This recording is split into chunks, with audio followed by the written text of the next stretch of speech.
U.S. Senator Tom Cotton, good morning to you, sir. How are you doing today? Good, Kevin. Good to hear from you again. Good to talk to you. You had the chance to do the Republican Weekly radio address this week. What was it about?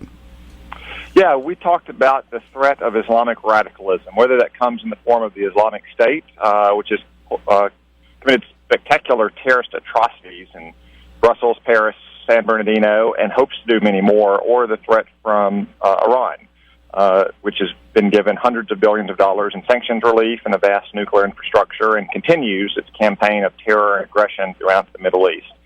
Simply think the president has consistently underestimated these threats, consistently overestimated his ability to conciliate and reach compromise with these threats. I don't think we can have shared values or live in common purpose together with Iran any more than we can with the Islamic State.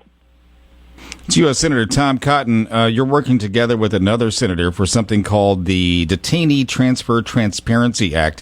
What is the purpose behind this, and why are you looking at this one? Well, I personally believe that President Obama is putting our security at risk by continuing to empty Guantanamo Bay of known hardened terrorists. We're sending these terrorists to countries that oftentimes lack the capabilities to monitor them and ensure that they don't return to the battlefield. That's why almost a third of all detainees released from Guantanamo are either confirmed or suspected of having returned to the fight. If the president's going to continue releasing hardened terrorists back into the world, at a minimum, the American people should understand who he's releasing, why he's releasing them, and the conditions under which they will be monitored in the countries that accept them. Do you feel like these prisoners should stay at Guantanamo, or should they be released out to some of these other countries? You know, they should stay at Guantanamo. Again, these are hardened terrorists. This is not, there are not hundreds of them left. There's only about 80 left. There was a time when there may have been some very low-level drivers or T-boys who were picked up in the early days of the war on terror, but those days are long gone. The people at Guantanamo Bay are like Khalid Sheikh Mohammed. They are terrorist masterminds and major terrorist attackers. If they're released and they're not properly monitored and detained in a new country, then I do believe they will return to the battlefield and possibly kill more Americans. Senator Tom Cotton, last time we discussed military readiness, and you've moved forward with this too. You had questions for the Army Chief of Staff about the Army readiness there and also modernization. With that conversation, what happened there?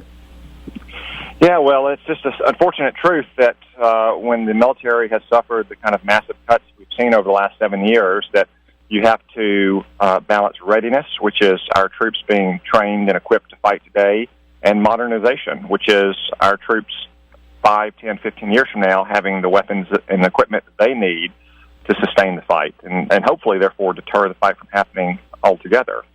So the Chief of Staff of the Army, rightly, in my opinion, prioritizes readiness in today's fight. Because if you're a mom or dad out there in Arkansas and your son is in the Army and your daughter is in the Air Force, the Navy, or the Marine Corps, we're not going to send them overseas without the right training and equipment and weapons. But if your son or daughter is 10 years old and may one day be in the military, we can't make that guarantee for you right now because we are cannibalizing future investments in our military simply to keep our troops ready for today. Senator Tom Cotton, good to talk to you this morning. Thanks so much. Thank you. Always great to be on.